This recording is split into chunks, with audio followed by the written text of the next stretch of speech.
Hello friends, हम सीख रहे हैं EMRS सिलेबस और उसी सीरीज़ में ST कॉलेज की एक नेक्स्ट बड़ी प्यारी सी पोएम फ्रॉस्टेड मिडनाइट को आज हम वर्ड टू वर्ड एक्सप्लेन करने जा रहे हैं। तो चलिए फ्रेंड्स, पहले इसकी थोड़ी सी समरी बैकग्राउंड मैं आपको बता दूं, उसके बाद पोएम को एक्सप्लेन करते हैं।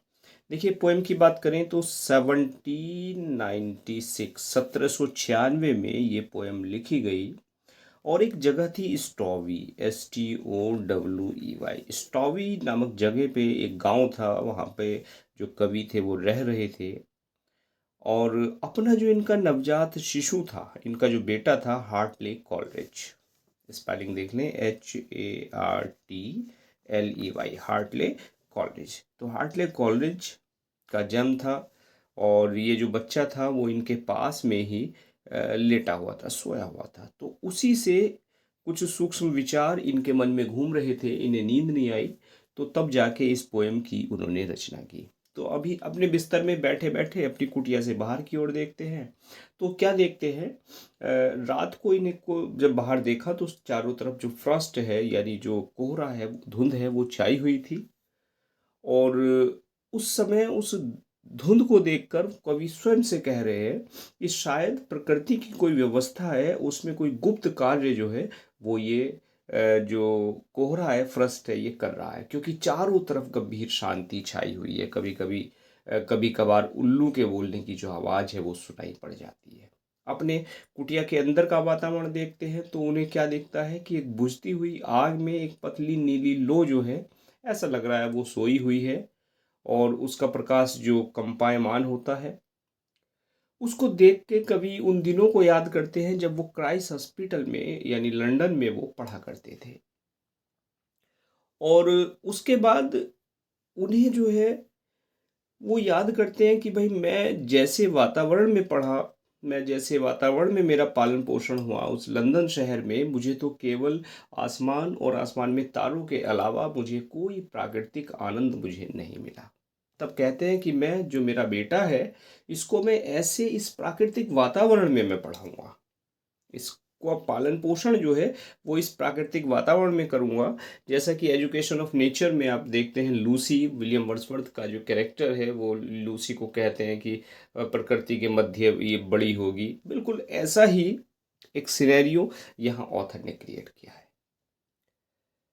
कहते हैं कि प्रकृति के खुले वातावरण में मैं अपने बेटे का पालन पोषण करूँगा और मुक्त हवा के चुंबनों को वो प्राप्त करेगा, जो झीलों, रेतीले समुद्र तटों, पर्वतीय चट्टानों, बादलों आदि को छूती हुई घूमती रहेगी। और प्रकृति में एक शिक्षक के रूप में उसकी बुद्धि और जो व्यक्तित्व है उसका विकास करेगी। क्लियर? तो ये तो थी पोएम की समरी, बैकग्राउंड। अब बढ़ जाते हैं टेक्स्ट की तरफ। देखिए, एक एक वर्ड एक्सप्लेन करते चलते हैं। The first performs it's secret ministry. Secret ministry यानी मिनिस्ट्री कहते हैं अपना जो सर्विस, अपना जो कार्य है। सीक्रेट कहते हैं छिपा हुआ। कि फर्स्ट परफॉर्म्स की जो फर्स्ट है, जो कवि कह रहे हैं आधी रात को अपनी कुटिया से बाहर जब पाले को देखते हैं चारों तरफ, तो स्वयं से कह रहे हैं कि शायद ये जो फर्स्ट है, ये पाला है, ये हवा की सहायता से, unhelped by any wind, sorry, हवा की सहायता के बिना, अनहेल्प्ड यहाँ यूज कर दिया ऑथर ने, कि हवा की सहायता के बिना ये जो पाला है अपना कोई गुप्त कार्य यानी सीक्रेट मिनिस्ट्री, कोई सीक्रेट सर्विस जो है वो कर रहा है। क्लियर? गुप्त रूप से अपने कर्तव्य का पालन कर रहा है और बिना हवा की हेल्प लिए। The आउलेट्स cry. आउलेट्स कहते हैं उल्लू का बच्चा। कि जो आउलेट की जो हूट है वो मुझे सुनाई दे रही है, केम लाउड, जो कहीं से तेज आती हुई आवाज प्रतीत होती है, यानी कहीं से उल्लू के बोलने की आवाज मुझे यदा कदा सुनाई पड़ती है। एंड हार्क, और सुनो, अगेन, दोबारा, लाउड एज बिफोर, देखो पहले के जितनी ही तेज जो है आउल की जो हूटिंग है वो फिर सुनाई दी। The inmates of my cottage all at rest. Inmates कहते हैं मेरे जो परिवार के सदस्य हैं, कह रहे हैं कि मेरे घर के, मेरे परिवारजन मुझे क्या है, इस कॉटेज में ऑल एट रेस्ट, सभी सोए हुए हैं, आराम कर रहे हैं। And have left me to that solitude, और इन्होंने मुझे इस सॉलिट्यूड में, यानी मुझे अकेला इन्होंने कर दिया है। अर्थात सब सोए पड़े हैं, सब नींद में पड़े हुए हैं, किसके सिवाय? मेरे सिवाय। Clear friends line? आगे कहते हैं which suits abstruser musings save that at my side my cradled infant slumbers peacefully. Word use किया एब्स्ट्रैक्टर म्यूजिंग। एब्स्ट्रैक्टर म्यूजिंग यानी सूक्ष्म चिंतन, और सेव कहते हैं सिवाय।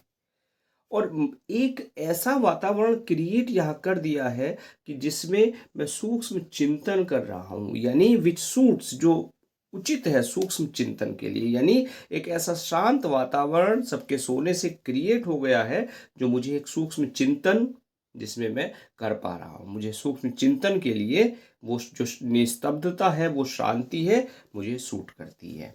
Save that at my side my cradled infant, और क्रेडल्ड यानी पालने में मेरा जो इन्फेंट यानी मेरा जो बेटा है, मेरा जो बच्चा है, मेरा जो शिशु है, स्लम्बर्स पीसफुली, शांति के साथ सोया पड़ा है।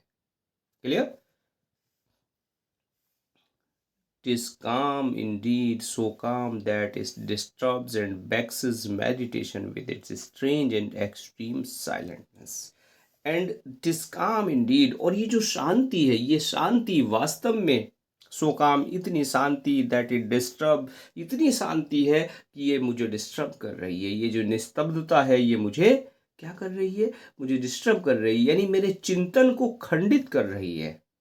वैक्सेस मेडिटेशन, मेडिटेशन यानी मैं जो यहाँ मेडिटेशन कर रहा हूँ, मेरा जो मन में चिंतन है, मेरे दिमाग को क्या कर रही है? ये शांति डिस्टर्ब कर रही है। And it's strange and extreme silentness, vexes यानी विचलित कर रही है मेरे मेडिटेशन को, और इसका जो अजीबपन है वो एक्सट्रीम साइलेंटनेस, बिल्कुल शांति है, और ये मुझे डिस्टर्ब करती है। सी, हिल एंड वुड, समुद्र, पहाड़ी और वुड, और जो ये जंगल है।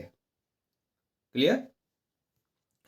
यानी समुद्र, पहाड़ी और ये वन, दिस पॉपुलस विलेज, और ये जो पॉपुलस विलेज, पॉपुलस कहते हैं घना बसा हुआ, और ये घना बसा हुआ जो गांव है, सी एंड हिल एंड वुड, समुद्र, पहाड़ी और ये वुड और ये one, with all the numberless goings on life.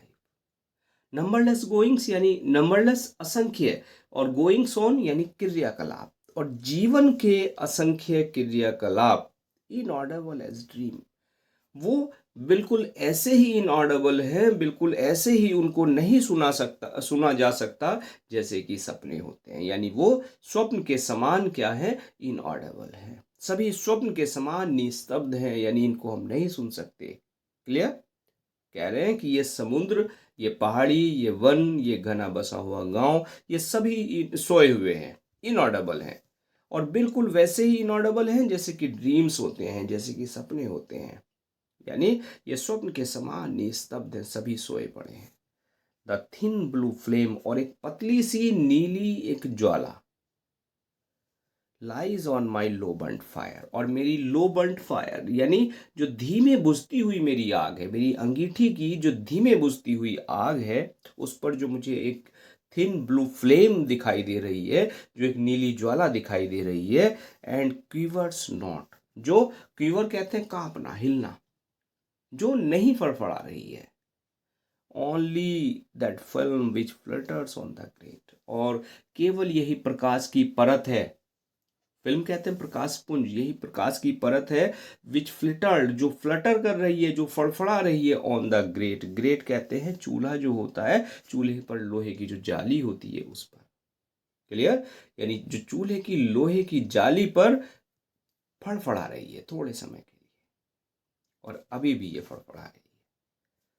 Still fritters there, अभी भी ये फड़फड़ा रही है। द सोल अनक्वाइट थिंग, और इस पूरी झोपड़ी के अंदर, इस पूरे घर के अंदर अकेली ही अनक्वाइट थिंग, अनक्वाइट यानी जो शांत नहीं है, यानी ये अकेली ऐसी वस्तु है जो शांत नहीं है, बाकी बिल्कुल जो पूरा वातावरण है वो कैसा है? वो शांत है। Clear friends? मी थिंक्स, और जैसा मुझे लगता है, मैं ये सोचता हूँ, यानी I think, its motion in this hush of nature gives it dim sympathies with me, और इसका जो मोशन है, in this hush of nature, hush कहते हैं शांत, इस शांत वातावरण में, इस शांत प्रकृति में इसका जो मोशन है, इसकी जो गति है, वो क्या करती है, गिव्स इट डिम सिंपैथीज, मुझे थोड़ी सी, मुझे धूमिल सी सिंपैथीज दे रही है। यानी ये जो ज्वाला है जो फड़फड़ा रही है इस अंगीठी के ऊपर, नीले रंग की जो एक फिल्म है, ये क्या कर रही है, मुझे एक सिंपैथी दे रही है शायद, जैसा मुझे लगता है। मेकिंग इट ए कंपेनिएबल फॉर्म, और मेरी एक कंपेनिएबल यानी मेरे प्रति सहानुभूति, यानी ये मेरी कंपेनियन, मेरी एक मित्र है। whose puny flaps and freaks the idling spring, puny कहते हैं friends little, flap and freak कहते हैं तुच्छ, एक कंपन, क्या, तुच्छ कंपन। और इस आइडलिंग स्प्रिंग, आइडलिंग कहते हैं अनऑक्यूपाइड स्पिरिट, यानी इस मामूली से मनमोजी कंपन में, ये जो मनमोजी कंपन है जिसमें मेरा चिंतनशील जो मन है वो मेरी चित्त प्रवृत्तियों के अनुसार क्या कर रही है, निकाल रही है। And bye its own mood interprets where every echo or mirror seeking of himself and makes a toy of thought, और जहां मेरा मन प्रत्येक वस्तु में अपनी ही गूंज, अपनी ही एक इको, है ना इको, और मिरर, और एक अपना ही प्रतिबिंब खोज रहा है, और प्रत्येक नए विचार को एक क्या, जॉय, टॉय ऑफ थॉट, यानी एक प्रत्येक विचार को खिलौना मानकर उससे खेलने लगता है। क्लियर हुई lines?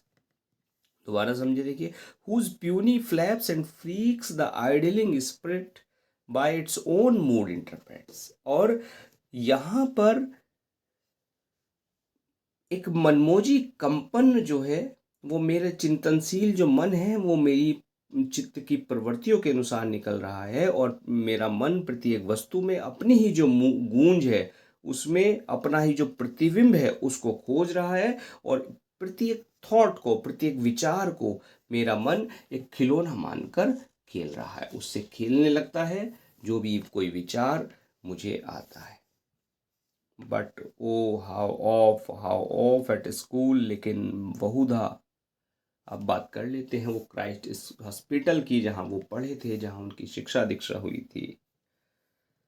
At school with most believing mind, लेकिन अब इस स्कूल में मैं बहुधा, मेरा जो क्राइस्ट हॉस्पिटल है उसकी बात करते हैं।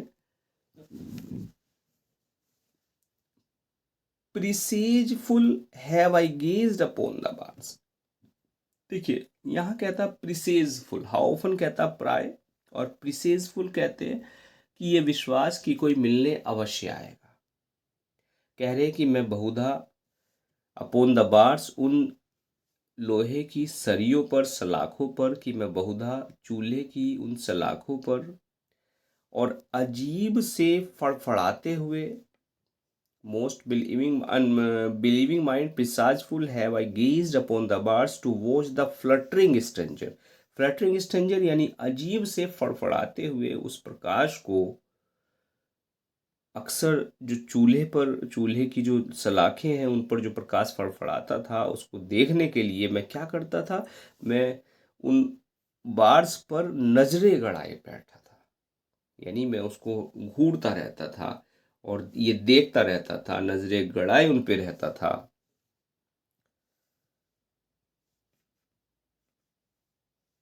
And as oft with unclosed lids, और अनक्लोज्ड लिड्स यहाँ आईज के लिए यूज किया है, अनक्लोज्ड यानी जो ओपन थी, मेरी जो खुली आंखों से मैं उसको देखता रहता था।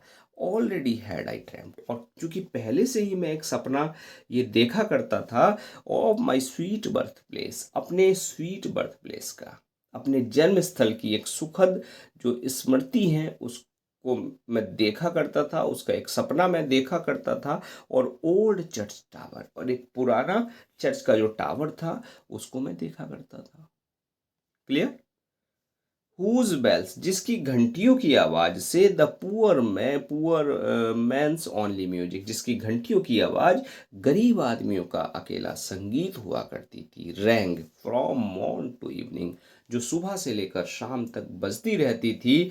All the hot fair day, और हॉट फेयर डे यानी गर्म मेले के दिन में सो स्वीटली, इतनी मधुरता के साथ वो बजती थी। That they stirred and haunted me with a wild pleasure, और जिससे मुझे एक वाइल्ड प्लेजर, मुझे एक जो प्लेजर है, आनंद, अपार आनंद की मुझे अनुभूति होती थी। फॉलिंग ऑन माई ईयर, जब वो संगीत, जब वो घंटियों की आवाज मेरे कानों में पड़ती थी। क्लियर हुआ friends?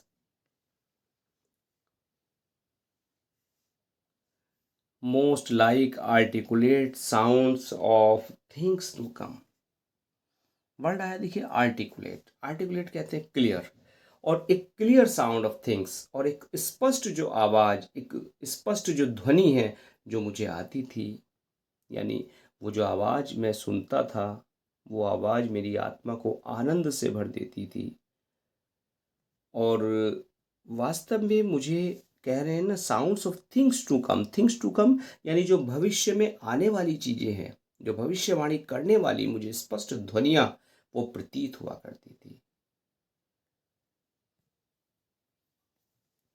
So I gazed so gazed I till the soothing things I dreamed, और इसलिए मैं उनको तब तक घूरता रहता था जब तक मैं सूदिंग थिंग्स आई ड्रीम्ड, जब तक मैं सपना ना देख लूं, जब तक कि मैं सूद ना हो जाऊं, जब तक कि मैं बिल्कुल स्मूद ना हो जाऊं, यानी जब तक कि नींद मुझे ना आ जाए।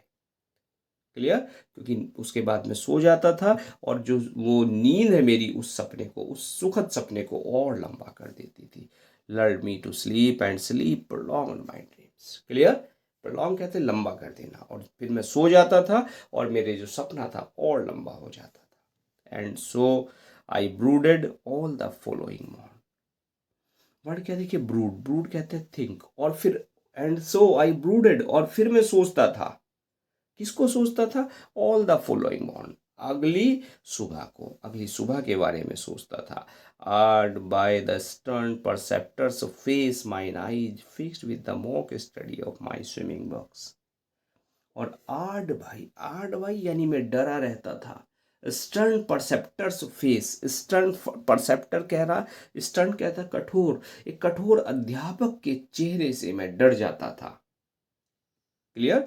यानी कठोर अध्यापक के डर से मैं क्या करता था? मैं पढ़ने का बहाना बनाता था, और अपनी जो स्विमिंग बुक पर अपनी जो आंखें हैं, मॉक स्टडी कह रहे हैं कि किताब सामने लिए हुए जो बच्चा आंखें गड़ाए हुए किताब सामने ले रखी है लेकिन पढ़ नहीं रहा है, मन उसका पढ़ाई में नहीं है, बस किताब खुली रखी हुई है, तो वो क्या है फ्रेंड्स? वो मॉक स्टडी है। तो मेरी mind eyes fixed with mock study, मेरी जो आंखें हैं अपने परसेप्टर्स फेस यानी स्टर्न पर अपने कठोर अध्यापक के डर से, आर्ट भाई यानी डर से, कठोर अध्यापक के डर से मेरी जो आंखें हैं fixed with mock study. Mock study में क्या करता था? यानी किताब तो लिए बैठा था, और माई स्विमिंग बुक, और जो मेरी बुक है उसमें क्या होता था? स्विमिंग, जो अक्षर है, जो शब्द हैं, वो मेरी आंखों के सामने तैरते रहते थे। बात क्लियर फ्रेंड्स? यानी मैं पढ़ाई का बहाना बना के मैं बैठा रहता था।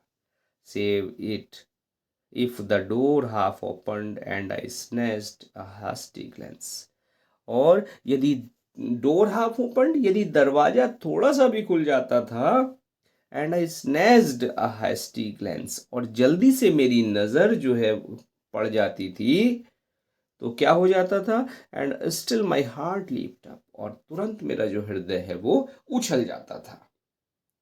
क्यों? कि मेरा हृदय जो है आने वाले के चेहरे को देखने के लिए उछल जाता था। क्योंकि still I hope to see, मैं उम्मीद क्या करता था? To see the stranger's face, किसी स्ट्रेंजर का, किसी अजनबी का चेहरा देखने के लिए। टाउन्समैन, चाहे वो मेरे गांव का कोई व्यक्ति हो, परिचित कोई नगरवासी हो, मेरी कोई आंटी हो, और सिस्टर या बहन हो, मोर बिलविड, मेरी कोई प्रिय बहन हो, माई प्लेमेट या मेरा कोई साथी हो, मेरा कोई बचपन का मित्र हो, when we both were clothed alike, और जब हम एक ही वस्त्र जब हम पहना करते थे। क्लियर फ्रेंड्स, आगे बढ़ते हैं। डियर बेब, बेब यहाँ कहा है बच्चे के लिए कि डियर बेबी, प्रिय बच्चे, प्रिय बेटे, that sleepest cradled by my side, और तुम यहाँ जो बगल में पालने में तुम सोए हुए हो मेरे प्रिय पुत्र, whose gentle breathings heard in this deep calm, और जिसकी केवल इस डीप काम यानी इस गहन शांति में, जिसकी केवल जेंटल ब्रीदिंग यानी जिसके मधुर धीमे धीमे सांस लेने की आवाज़ मुझे इस गहन शांति में सुनाई पड़ रही है। यानी मेरे बेटे, मैं तुम्हारे सांस लेने की आवाज़ें इस गहन शांति में सुन रहा हूँ। Fill up the interspersed vacancies, interspersed vacancies यानी जो बिखरी हुई जो चित्त वृत्तियाँ हैं, and momentary pauses of the thought, और मोमेंट्री कहते हैं क्षणिक, पॉजेज ऑफ द थॉट यानी जो विचार जो क्षणिक रुक रहे हैं, विचारों के मध्य जो क्षणिक ठहराव है उसको भी वो भर रही है। क्या कि जो तुम्हारी जो सांसें हैं वो मेरी बिखरी हुई जो मेरी जो बिखरी हुई चित्त प्रवृत्तियां हैं, इंटरस्पर्स्ड वैकेंसीज यानी जो मेरी बिखरी हुई रिक्त चित्त वृत्तियां हैं, और मेरे जो विचार हैं उनमें एक जो गैप आ गया है, उनमें जो ठहराव आ गया है, जो अंतराल आ गया है उसको भी भर रही है। माई बेब सो ब्यूटीफुल, मेरे बच्चे तुम कितने सुंदर हो। इट थ्रिल्स माई हार्ट, और इसको देखकर मेरा जो हृदय है वो थ्रिल हो जाता है, यानी मैं आनंद से भर जाता हूँ। विद टेंडर ग्लैडनेस, और मुझे ग्लैडनेस प्राप्त होती है, मुझे प्रसन्नता प्राप्त होती है। दस टू लुक एट दी, इस प्रकार तुम्हें देखकर, एंड थिंक, और ये सोचकर, that thou shalt learn far other lore, far other लोर, लोर कहते हैं ज्ञान, और मैं ये सोचता हूँ कि जो ज्ञान दूसरे लोगों ने दिया, उस ज्ञान से मैं फार अदर यानी मैं उससे तुम्हें अधिक ज्ञान दूंगा। जो लोग देते हैं, जो एक सामान्य ज्ञान बच्चों को मिलता है, मैं उससे अधिक ज्ञान तुम्हें मैं देना चाहता हूँ। And in far other scenes, और फार अदर सीन्स, और मैं उन अधिक चीज़ों को मैं तुम्हें दिखाना चाहता हूँ जो स्थान मैंने देखे हैं। यानी जितना ज्ञान मैंने प्राप्त किया, मैं उससे भी अधिक ज्ञान तुम्हें देना चाहता हूँ, मैं उससे भी अधिक जो सीन्स हैं, जो दृश्य हैं, वो तुम्हें दिखाना चाहता हूँ, यानी मैं तुम्हें अपने से भी ज़्यादा घुमाना चाहता हूँ। फॉर आई वॉज रियर्ड, क्योंकि मैं पाला गया, रियर्ड मानी मेरा पालन पोषण हुआ, इन द ग्रेट सिटी, इस ग्रेट सिटी में, यानी इस यहाँ ग्रेट सिटी का है लंदन के लिए, मैं लंदन में पाला पोषा गया।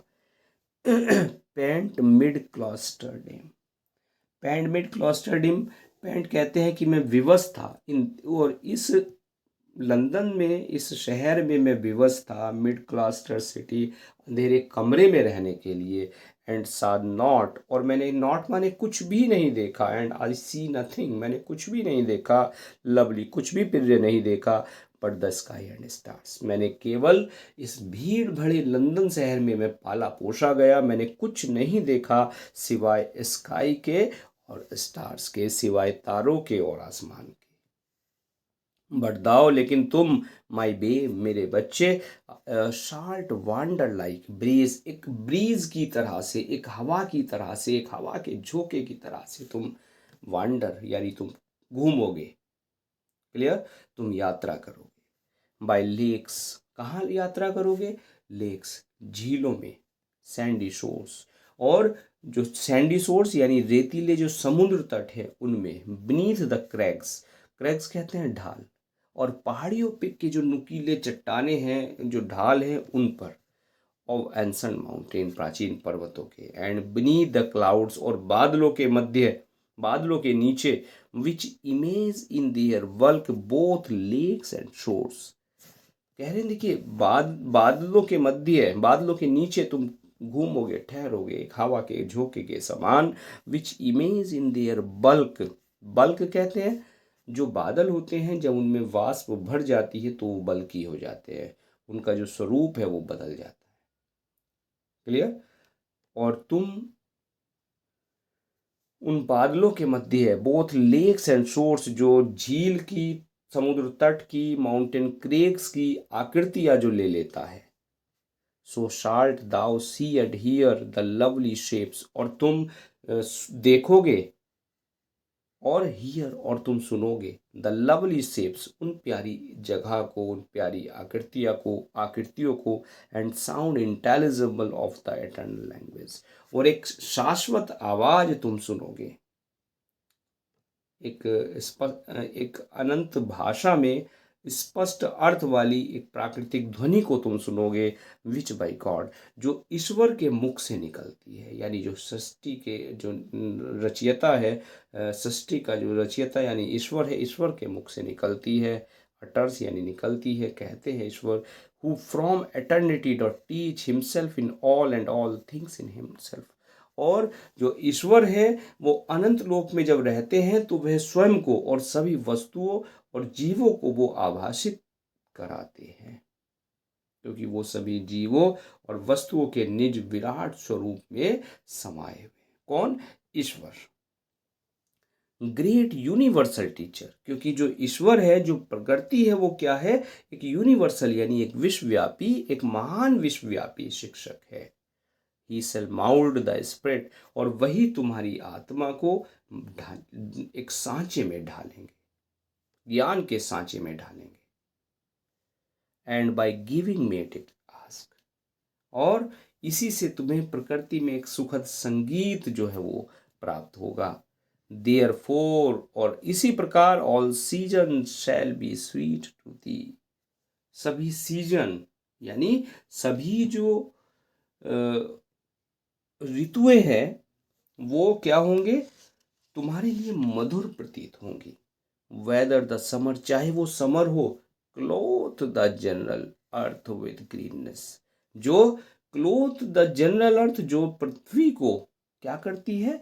ढक देती है ग्रीननेस से, यानी हरियाली से। क्लोथ यानी कपड़े पहना देती है, कवर कर देती है। चाहे वो गर्मी हो, जो हरियाली से धरती को ढक देती है, अर्थात वो गर्मी, वो मौसम भी तुम्हें क्या करेगा?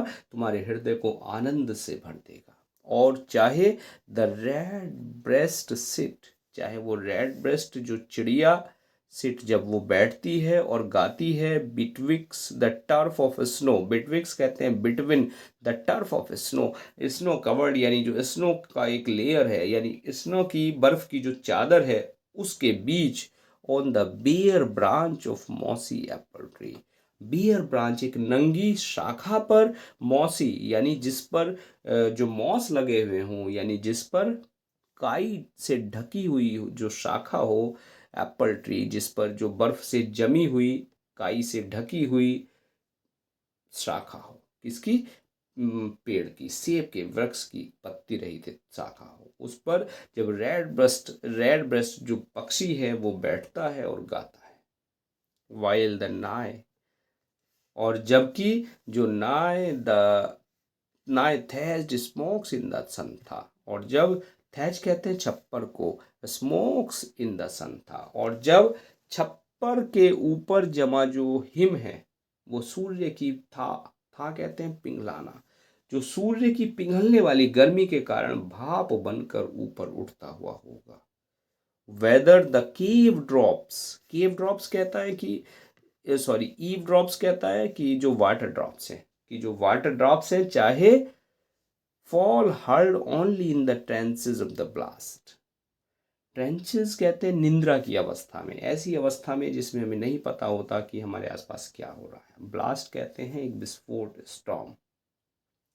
चाहे शोर करते हुए तूफान के मध्य शांति के क्षणों में छतों के नुकीले अग्रभाग से टपकती हुई ईव ड्रॉप्स यानी पानी की जो बूंदें हैं, और उन बूंदों पर और of the secret ministry of frost shall hang them up in silent आइसिस, और जिस पर जो पाला है वो क्या कर देगा सीक्रेट मिनिस्ट्री यानी अपनी एक गुप्त सेवा के द्वारा उन बूंदों को जो छप्पर पर लटकती हुई जल की बूंदें हैं उनको shall hang them in silent icicles, यानी और शांत रूप से जो हिम की आकृतियां हैं उनमें परिवर्तित कर देगा। आइसिसल्स, जब बहुत ज़्यादा सर्दी होती है तो जो ओस की बूंदें होती हैं और जल की जो बूंदें होती है नुकीली, जो छप्पर से बहने वाला होता है, वो भी जम जाती हैं बर्फ में, तो उसको आइसिसल्स कहा जाता है। और साइलेंट आइसिसल्स में वो बदल देगा। Quietly shining to the quiet moon, जो मूक भाव से शाइनिंग चमकती हुई होगी टू द क्वाइट मून, किसकी तरफ? चंद्रमा की चांदनी में, शांत चंद्रमा की चांदनी में जो मूक भाव से चमकती हुई होगी। इन सब दृश्य को देखकर तुम्हारा जो हृदय है वो आनंद से भर जाएगा। Clear friends? तो आई होप एक एक वर्ड, एक एक लाइन आपको क्लियर हुई होगी और पोएम को पढ़ने में डेफिनेटली मज़ा आया होगा। तैयारी कैसी चल रही है आपकी, कमेंट करके ज़रूर बताइएगा। और हाँ, आपकी दिवाली कैसी रही? आई होप अच्छी रही होगी। और इसी के कारण आप लोगों को बीच में स्टडी मटेरियल भी नहीं मिला। तो चलिए फ्रेंड्स, हाँ, मिलियन माइंड्स इंग्लिश ऐप अभी तक आपने इंस्टॉल नहीं किया है तो उसका लिंक आपको इस वीडियो के डिस्क्रिप्शन में मिल जाएगा। प्ले स्टोर से ऐप को डाउनलोड कीजिएगा और वहाँ जो MCQ सीरीज चल रही है उससे अपनी तैयारी को और शार्प कीजिए। तो चलिए friends, now thanks for watching this video. मिलते हैं नेक्स्ट लेक्चर में कुछ आगे किसी नई पोएम को एक्सप्लेन करते हुए। And now thanks for watching this video.